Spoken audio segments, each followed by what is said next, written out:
ataupun situasi dah down. Yang ni lah dia ni terus kita proposition kita. Baik, sebentar tadi kami merangkumkan kenyataan Istana Negara dan pelbagai reaksi susulan hari ini dari seluruh spektrum politik masing-masing mengutarakan kepentingan demokrasi. Dan jelas lepas lebih setahun kita menghadapi pandemik, berulang kali kita diingatkan demokrasi dan kesihatan itu bukan dua perkara yang bercanggah. Sebaliknya, strategi terbaik menyelamat nyawa rakyat juga memerlukan perbincangan idea serta juga sistem semak dan imbang, check and balance. Dan pembukaan sidang parlimen seperti yang disarankan Yang di-Pertuan Agong perlu segera ketika sistem kesihatan awam negara semakin tertekan merawat pesakit COVID-19. Dan Astro Awani diberi peluang meninjau realiti dari dalam unit rawatan rapi ICU Hospital Sungai Buloh, tempat pertama dikhususkan merawat pesakit COVID-19 sejak tahun lepas. Dan anda boleh ikuti laporan khas oleh wartawan kami Ridaudin Daud bermula esok di Awani 7.45. Dan Ridaudin Daud bersedia berlintas langsung dari World Trade Center WTC untuk menceritakan pengalamannya meninjau dan menyampaikan laporan dari dalam ICU Hospital Sungai Buloh. Ridaudin, boleh kongsikan dengan penonton kita hari ini bagaimana pengalamannya, dan kita tahu juga kesukaran wartawan media untuk mendapatkan akses dari dalam ICU lagi-lagi ketika tahap sistem kesihatan negara kita ini berada pada tahap yang kritikal sekarang ini. Boleh Ridaudin kongsikan pengalaman itu? Baik, terima kasih Naila. Ya betul Naila, apa yang Naila cakap dia, demokrasi dan juga kesihatan sebenarnya perlu berjalan seiring. Begitu juga apa yang saya cuba sampaikan di dalam berita ini, di mana ya betul memang agak sukar untuk kita mendapatkan kebenaran atau akses untuk masuk ke dalam ICU. Di mana walaupun kami mendapat akses sebenarnya, namun jurukamera kami iaitu Riza Rahim masih lagi ada kekangan yang beliau hadapi, iaitu beliau tidak boleh shoot. Ada beberapa keadaan di mana beliau tidak dibenarkan untuk mengambil gambar, mengambil video. Jadi itu antara cabarannya. Namun berceritakan dari mulanya sebenarnya semuanya bermula daripada rakan-rakan editor kita iaitu Ekip Khairul Syafizan dan juga Hafidah Samad juga dengannya ada menghubungi pegawai KKM di Hospital Sungai Buloh untuk mendapatkan kebenaran untuk masuk ke dalam Hospital Sungai Buloh, dan melihatkan kepada email yang saya turut disertakan, nampaknya dia tidaklah begitu sukar kerana hanya mengambil masa kira-kira 4 atau 5 hari. Mungkin perancangannya ataupun mungkin perjalanannya sudah dimudahkan kerana fokus utama sekarang adalah untuk menunjukkan kepada rakyat bahawa COVID-19 ini bukanlah perkara yang main-main. Kita perlu menyedarkan semua orang apakah yang berlaku di dalam ICU, terutamanya seperti apa yang pernah disuarakan ataupun dikongsi oleh Ketua Pengarah Kesihatan Tan Sri Dr. Noor Shah Abdullah baru-baru ini.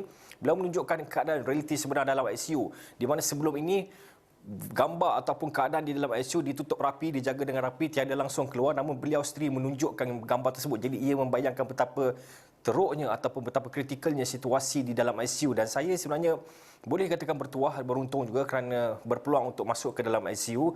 Dan apabila masuk ke dalam ICU, satu saja yang terbayang di fikiran ataupun terkeluar di minda pada waktu itu, rupanya memang teruk keadaan COVID-19 di Malaysia. Itu yang perkara pertama, sebaik saja saya menjejakkan kaki ke dalam. Kalau kita di luar Naila, mungkin kita tidak nampak. Kita hanya mendengar COVID-19, kes itu naik, kes ini naik, di sana naik, di sini naik, ada ICU, ada menerima bantuan alat pernafasan.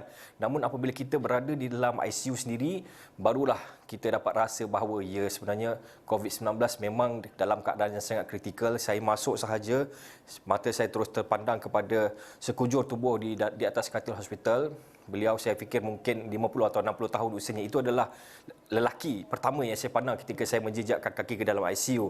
Dan di mulutnya dipenuhi dengan alat bantu pernafasan, rongga mulutnya memang dipenuhi, ada pelbagai tiub di dalam rongga pernafasan beliau. Dan saya pada waktu itu terus terbayang, kalaulah ini adalah bapa saya pasti saya akan terus mengalirkan air mata di situ. Jadi itulah sebenarnya situasi yang sebenarnya orang lain tak nampak, dan inilah yang saya cuba bawakan kepada orang. Walaupun kami tidak dibenarkan untuk mengambil gambar atau mengambil wajah pesakit, perlu di-blur, namun daripada penulisan, daripada ayat-ayat yang digunakan, daripada segala bentuk visual yang dimainkan, ini yang cuba saya sampaikan. Saya sebenarnya cuba lari sedikit daripada pemberitaan atau penceritaan yang pernah disampaikan sebelum ini, di mana kita tahu sebelum ini banyak sudah berita COVID-19, dan kali ini saya cuba berlari jadi ada sedikit perbezaan yang saya bawa di dalam laporan ini. Namun sudah pasti kita akan melihat pada esok apakah perbezaannya. Namun itulah antara yang saya cuba bawa. Sebelum ini mungkin ramai yang membawakan kisah-kisah sedih, namun saya lebih kepada bagaimana keadaan sebenar, realiti dalam ICU, daripada mana kita dengar bunyinya, bising di dalam itu, pergerakan nurse dan doktor daripada di dalam itu, bagaimana mereka merawat pesakit, bagaimana bagaimana keadaan pesakit dan juga bagaimana ada juga pesakit sebenarnya, dan itulah yang saya cuba bawakan yang mungkin sedikit lain daripada berita-berita yang dipaparkan sebelum ini, kerana yang penting fokus utama adalah ingin memberitahu kepada semua dari mata saya sendiri, dari mata juru kamera sendiri, bahawa seperti mana kata Ketua Pengarah Kesihatan Ketua Pengarah Hospital Sungai Buloh Dr. Kuldip Kaur, beliau mengatakan bahawa COVID is real, dan inilah yang kami sampaikan bahawa benar COVID is real, tak boleh lagi kita nak bermain-main. Memang ini adalah sesuatu perkara yang sangat kritikal. Masuk sendiri, lihat sendiri, barulah anda tahu, dan semoga dengan bingkisan saya ini dapat menceritakan kepada orang bahawa keadaan di dalam ICU memang sangat kritikal dan kita tidak boleh lagi bersenang lenang atau mungkin kita tidak boleh lagi alpa leka, sebaliknya perlu sentiasa berwaspada, Nailah. Ya, Ridauddin, kita sebagai wartawan, petugas media, setiap hari kita melaporkan angka kes positif, angka kematian, angka pesakit yang perlu dirawat di ICU, memerlukan bantuan pernafasan. Tetapi mungkin setiap hari kita melaporkan hanya melihat angka-angka sahaja, dan saya kira mesej utama yang cuba disampaikan dengan laporan khas ini adalah untuk memberi wajah, memberi gambaran sebenarnya realiti di sebalik angka-angka ini. Ini bukan hanya angka, tetapi ini adalah orang, ini adalah individu, orang-orang tersayang. Jadi mungkin boleh ceritakan rasa Ridauddin sendiri memasuki ICU itu, pastinya menceritakan tentang kesukaran akses media sepanjang tahun lepas mendapatkan akses memasuki ICU dan hospital. Ini adalah dari sudut cabaran kesihatan, risiko ancaman kesihatan itu. Ridauddin sendiri mungkin boleh ceritakan juga tinggal bersama keluarga kan, jadi selepas pergi ke ICU Hospital Sungai Buloh ini pastinya ada rasa risau dan bimbang mengenai dengan jangkitan COVID-19 di situ. Jadi mungkin boleh ceritakan juga tentang cabaran petugas media, wartawan ini dalam membawakan laporan itu, tetapi dalam masa yang sama masih lagi merisikokan kesihatan. Walaupun kita sudah melihat proses vaksinasi itu mula disampaikan kepada wartawan, tetapi risikonya dan rasa takut itu masih lagi ada, terutamanya bagi wartawan seperti Ridauddin yang masih lagi tinggal bersama keluarga dan mereka yang berisiko dijangkiti COVID-19 ini. Ya, betul Nailah. Sebenarnya betul Nailah. Masa memula dapat arahan untuk pergi ke ICU Sungai Buloh, saya sebenarnya agak risau. Namun selepas semuanya berakhir, saya tidak lagi risau. Tapi saya akan ceritakan sebentar lagi. Sebab apa? Sebab pertamanya apabila kita sampai di sana, apabila kita masuk, kita perlu menukar baju. Itu adalah perkara pertama yang perlu dilakukan. Bila kami sampai dan bersedia untuk masuk ke dalam ICU, kami perlu menukar baju. Kalau mungkin ada dalam visual, seperti anda yang boleh lihat, kami memakai baju warna oranye. Ketiga-tiga kami, saya ada dan juga jurukamera Rizal Rahim dan juga fotografer Syahir Omar, ketiga-tiganya perlu menukar baju dan memakai baju warna oranye. Jadi sebelum kami masuk ke dalam ICU, seperti biasa kami perlu memakai PPE yang agak lengkap, di mana daripada kepala sampai ke badan sampai ke kaki semuanya bertutup, semuanya boleh dikatakan dikawal dengan ditutup dengan sangat baik, semuanya memang mengikut SOP yang ditetapkan, dan apabila masuk ke dalam semuanya dalam keadaan begitu juga, semua sama saja. Jadi kita tidak kenal siapakah mereka ini, namun semuanya keadaan sama. Tapi itu semua di dalam sana. Namun apabila keluar sebenarnya, itulah sebenarnya yang paling penting sebenarnya. Kenapa saya tanya juga kepada doktor-doktor, ada tak antara anda yang hari-hari terlibat dengan COVID-19 ini, ada tak antara anda yang mungkin dijangkiti COVID-19?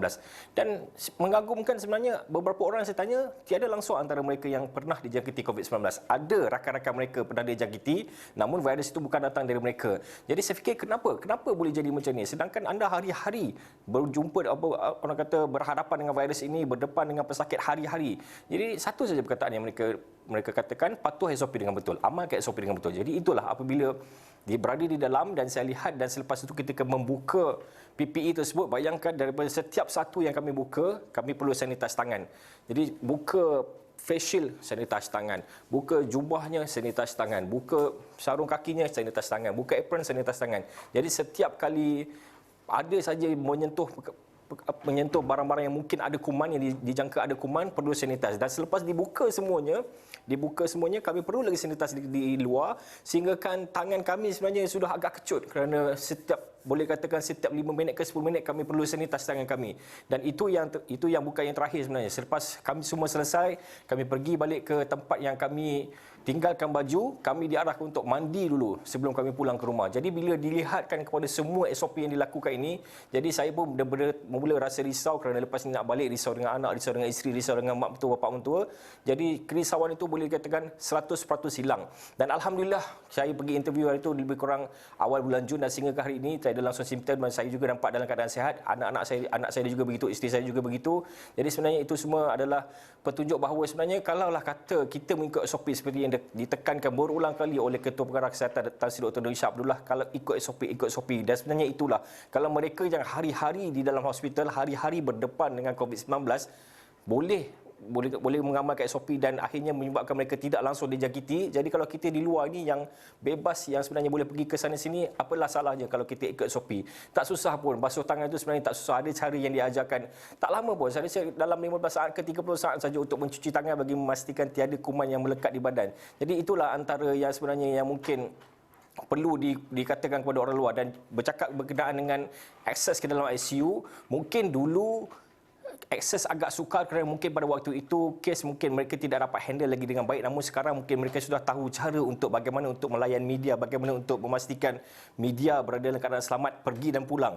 Itu yang sebenarnya dikatakan, sebab mereka tidak mahu kita datang dan kemudian kita keluar membawa virus tersebut kerana mereka mahu memastikan kita selamat. Dan mungkin selepas sudah memastikan ada cara-cara ataupun SOP yang ditetapkan yang mungkin boleh menyebabkan virus itu dielakkan, jadi mungkin itulah menyebabkan mereka sudah semakin terbuka dan membiarkan media untuk masuk memberikan laporan. Kerana apa yang penting sebenarnya, apa yang ingin disampaikan, apa yang ada dalam hospital itu mungkin selama ini orang tak nampak, dan dari situlah kita ingin bawa keluar supaya ramai orang sedar bahawa COVID memang benar-benar dan tidak harus dipandang enteng ataupun kita tidak lagi harus leka atau alpa, Nailah. Ya, dan realitinya dari dalam ICU Hospital Sungai Buloh akan kami saksikan esok awani 7.45 dan juga pada 19 Jun ini dibawakan oleh Ridauddin Daud. Terima kasih kepada Ridauddin Daud menceritakan tentang cerita di sebalik berita laporan khas dari dalam ICU. Dan itu sahaja perkongsian dalam cerita jam ini bersama saya, Nala Huda. Salam hormat. Separuh lagi tahun 2021 sudah berlalu. Namun COVID-19 terus menghantui. Kali terakhir diorang keluar daripada rumah tu mungkin itu kali terakhir ada keluarga dia jumpalah. Ribuan masih bertarung nyawa melawan virus ini dan ramai yang tewas. Bukan rekaan, tetapi unit rawatan rapi di seluruh negara semakin kritikal. Saksikan laporan khas dari dalam ICU Hospital Sungai Buloh dalam Awani 7.45.